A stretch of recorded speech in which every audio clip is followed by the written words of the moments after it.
Hey everybody, Sam here. And Angela, and welcome to our channel. We have a lot of new viewers because of this old mobile home recently being shown hauled over here to our new property. And so we thought that it would be a great time to give you all, whether you're new or old viewer or been around a while, answers to a lot of the questions. You know, the what's, the whys, and what's next of our home and plans on our homestead. At least what we know. Yes.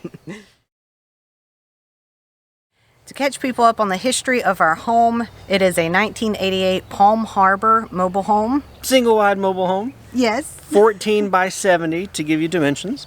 It is a 2-bedroom, 2-bath, which is perfect for us. We do have it about 90% completed, and we'll get into more of that later. Interior 90% completed. Yes. Which, yeah, that's the inside of the book. Most people don't see the inside of the book. We have had this home for about 7 years now, and we bought it for $2,000 off of Craigslist, and you can't find them for that anymore, hardly. No. But it had been a rental before that and had gotten pretty much trashed, and the guy was sick of having renters, so he decided to sell it, and here we come in. Yep.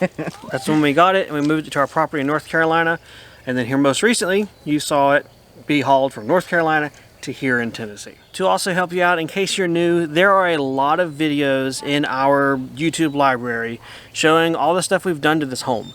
The new roof over, which you see out here, our mini split system, which will get hooked back up, our kitchen, dining room renovation, bedroom renovations, just about anything we've done has been documented on our channel. So if you've not seen those, or if maybe you find yourself in a similar boat, you've got a mobile home, you want to see how to do this, that, or the other, maybe dig through there and see if any of those videos are applicable or otherwise interesting. We have, I think, about 105 specific mobile home renovation repair videos on our channel. Now, one thing that we didn't do on video were we did replace all the windows. We do have where we put in, I think it was these small ones. No, down a little bit more. Yeah. The small dining room windows, just to kind of show how we put those in. Yep, and speaking of windows, those are the mobile home replacements. Yes. But then with our bathroom renovation, we put in this one. That's not specifically for mobile homes. And on our kitchen renovation, we put in a residential window into our kitchen. So we show you mobile home stuff, but also how to fit residential stuff into your mobile home. Including a front door. Yeah. One of the big questions that we have been getting is, why did we decide to move to Tennessee? What are your reasons? Well, first of all, we have lived in North Carolina our whole lives, born and raised. And within probably the same 20 miles of where we had been born and raised. So it was going to be difficult for us to leave family and friends and move out of state. But there were several considerations. One is homeschool. We homeschool our boys, and there are some better homeschool laws out here that allow us more leeway and that type thing. Yes, and there are also better education laws that allow, one instance is that homeschool children in Tennessee are allowed to participate in your local school district's extracurricular activities, sports, band, choir, that type thing. That kind of stuff. We didn't have that option in North Carolina. And when people want to scream socialization with homeschool children, you would think a state would allow your children to have partake in the sports, but not in North Carolina, but yes in Tennessee. So some other reasons are just better laws and tax situations when comparing North Carolina to Tennessee. Remember, we're just comparing the two. We have our small business, and there are better tax structures and laws in place comparing the two. Tennessee does not have an income tax, a state income tax. They do have a higher sales tax, which a lot of people like to bring up, but North Carolina current sales tax is 7.25%. Tennessee is 10%. North Carolina does have income tax. Tennessee does not. So it still comes out ahead, numbers game-wise, for us at least. Yes. One of the things we needed to take into consideration is whether our boys would be able to afford living around us in our area whenever they got out on their own. Where we were at in Western North Carolina, it was so expensive. A lot of the locals were being pushed out because the expense of rent or owning or anything. Yeah. So the cost of living over in East Tennessee where we're at is lower. You can still buy land for good prices and houses and that type of thing. Yes. Again, in comparison to where we came from, everything's very subjective depending on where you are and where you go. This is just, again, our reasons. Right. And so that ties into the fact that we have a large piece of property here, much larger than really we need. But this large piece of property will afford or give the boys the option, should they want to build a home someday. There at least is some land here. Now our goal would be to find them another parcel or piece of property very close, but let them have their own 2 feet on, so that if they need to sell it and upgrade or do anything, they're free to do that. But if nothing else, this is a large enough piece of property that we could afford, that gives us, I don't know, the term legacy property is really probably more than what it really is, but you know, just kind It's of something that we can future-proof. give to them. Yes, yeah, there's enough room for us and them, and you know, we just didn't have that option in North Carolina. We didn't and couldn't with the prices. Oh no. Our next big subject to cover, and we get a lot of questions on, is Sam, Angela, why in the world did you move that old mobile home Ugly. across state lines instead of just selling it, buying new, or building a house? Well, like I said before, we purchased this one for $2,000. That's pretty darn cheap for a house. Yeah. So, given we have, like I also said, redone about 90% of the inside. So we had already put all of that time and money and materials and everything like that into this home. Mm-hmm. And so we had that investment in this home. Right. And those Now- materials back then were much cheaper than they are today. For whatever reason you want to blame. It could be up to a quarter of the cost. Yeah, yeah. Those brand new tub and shower, when we bought it, it's not any cheaper nowadays. So, and for us to be able to buy a similar mobile home here, we're probably looking at $10,000 to $15,000 just for the mobile home that needs to be totally redone. That's Right. not had anything done on it. Right, that's 10 grand for what this was originally that we got for 2 grand. No roof over, no improvements. Right. And then we would have to move it, which I would say absolute cheapest to be able to move and grade would still be $10,000. I think so. Yeah. One of the really big reasons that we also decided to haul this over is that this home is paid for. It is not something that we were paying for in North Carolina. We owned it outright, and so it just made sense to maximize and continue to reap the benefits of having a paid for home. No, it's not the best looking, especially on the outside, because, well, we haven't got there yet, but it's paid for. It's ours. Another thing to consider for us when we looked at, go through the stress of moving this one, or can we buy another one? Could we sell this and buy another one? There's a phrase that I'm not crazy about, but it's kind of like the devil you know is better than the devil you don't know. We know exactly what has been done, what has not been done, and what needs to be done with this house. Most We have definitely. gone through every square inch of this house since we've owned it, and we know what we have done and haven't done. When you buy another home, you have no clue. You're starting from square one. You don't know if there are hack jobs, patch jobs, dangerous things about it, and that's just an extra risk that we didn't need to take, and so we chose not to take. One of our big things is we want to stay out of debt as much as possible. Absolutely. So that is why we decided to keep this one and not go out and buy a new single or double wide, or decide to go ahead and stick build, because of course the prices the way they are, it was going to be so outrageous for us to Right. stick build a house right now that we did the lesser option Yeah. that we are going to be debt free of. Yes. This is not hanging over our heads. It is paid for. Right. There you go. Which that's not knowledge and philosophy that we had straight out of the gate. When we got married, we fell into the American dream of 2 jobs, car payments, house payment you can barely afford, credit cards out the wazoo. You know, that's what we thought you did. No. And it took us years to get out of that. We do not want to do that again. If we have any choice, we will try our hardest not to ever do that again. So that's where we come from the standpoint of, yeah, it's ugly.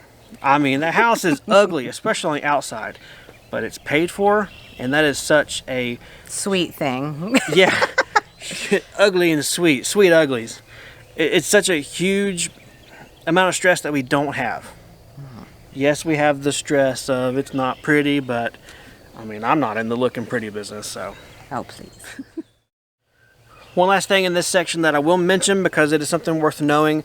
We did not own the land in North Carolina where we moved our homestead from.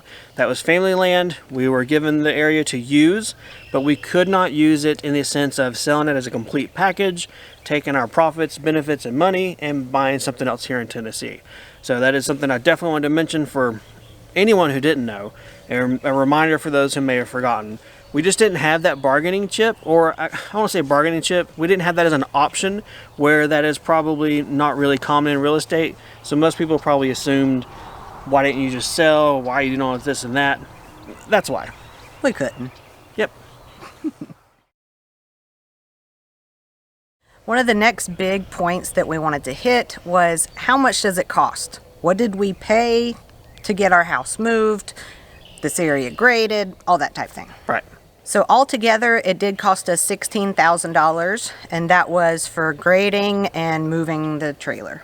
Right. House site grading, concrete footers, and hauling across state lines. Now, if you're looking to kind of take that number and think, if you've got a mobile home, how does it equate in moving? I don't think it's probably beneficial for you to do that, unless you're in a very exact similar boat as us. There are special considerations we had just with our home, was that it was in one state, had to move to another. The place in North Carolina, as many of you saw, was extremely steep, no room to move, and so difficult to get off of. And then the biggest consideration, the thing that we ran into a lot as we looked for contractors to move, was the fact that when we added this roof over, we stepped outside the bounds of OEM, home, original manufacturer, and a lot of movers just said, no, I'm not going to touch it. Because honestly, it would be a liability. Thankfully, we were able to find one who said, after I talked to you for a while and figured out how you built it, okay, looked at the property, okay, and it worked out great for us. So for us, the $16,000 investment to have the house moved as safely as it was, with all of the skill and equipment that they did use, worth every penny. I have zero buyer's remorse on that. Do you? I agree. Totally. Okay. I'm just sitting here thinking that really, in today's market, it would be hard to find a single wide needing work or anything like that that's not already been gutted for $16,000. Unfortunately, that is so true. When we were looking in our research phase of, are we really doing the best thing with our money? We couldn't find a home this size, style, and vintage, even original, for like less than $13,000, which is outrageous. It's crazy. So it just made sense to spend 16 and, keep one we know, like we've said before. Right.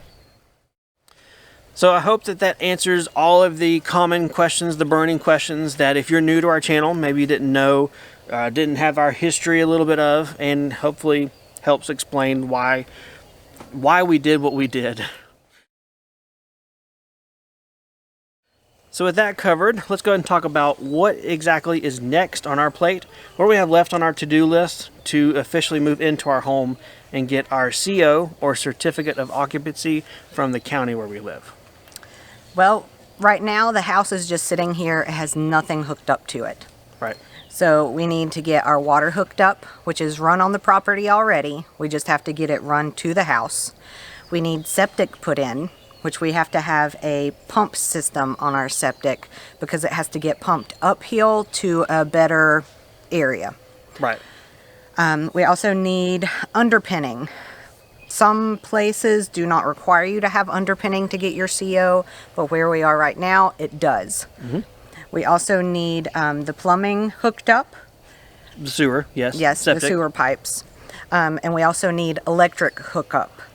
We don't have electric brought onto the property, so we have to contact the electric company and have a new pole placed and all that kind of fun jazz to get our house hooked up to electric.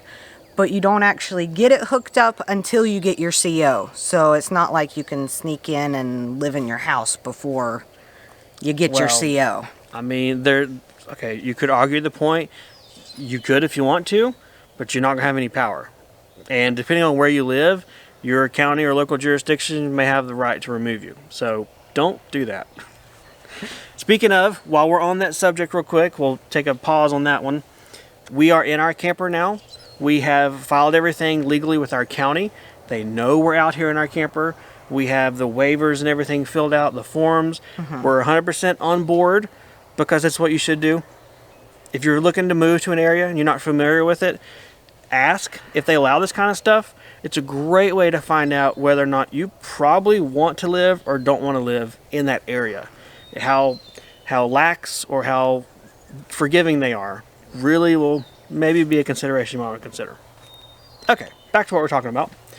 In the sense of electric, we not only have to do electric with our co-op or energy company from the road to the home, we then have to hire a separate electrician to connect the home to the meter base where the power meter goes, and then wire up everything else. So we have a list of contractors. I think right now we are dealing with 3 separate ones, and we got to find a 4th. We have our block mason crew, we have our septic installer, our electrician, we have a plumber. Yeah, we need a plumber, and then we have the engineer we're working with from the power company. The other thing that we do have to get for our CO is porches on the front and back. A couple of years ago, they passed a new law or whatever saying that you can't have just steps going up, you have to have steps and a platform. So we have to do something for that. For that, in the sense of saving money and using what you have, I believe there will be a road trip involved for me or you or both of us to go back to our old property in North Carolina and salvage and take apart our old porches and steps from when the home was out there. The stairs, I'm 99% sure I just won't be able to reuse because I custom cut those stringers to the final height, but I know at least the deck portion we'll get to reuse, adapt, and change the layout so that it works better with our storm door up front and everything else. So that's one way that we're planning to save money, is to go back and, well, get the things that's already ours. It's paid for. All right, obviously hopefully we have filled you guys in on the whys, the whats, and what's next. We have a lot planned. We have a lot of things going on. Our goal is to get in our house as soon as possible. Most definitely. Yes. Again, while doing it debt-free. We're not getting a loan from a bank for all of this house stuff.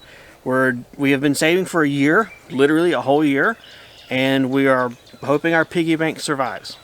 It looks good so far, but never know what the future holds. It's all part of the fun. The adventure of life. So if you want to see what happens, if you want to see if Sam and Angela are going to end up living in that camper for a year because they can't get stuff done, stick around. Things will be interesting regardless. No matter what happens, we'll have some stuff to share. If you have any questions or comments, leave them below. And otherwise, we will see you guys next time on the homestead. See you guys. Bye.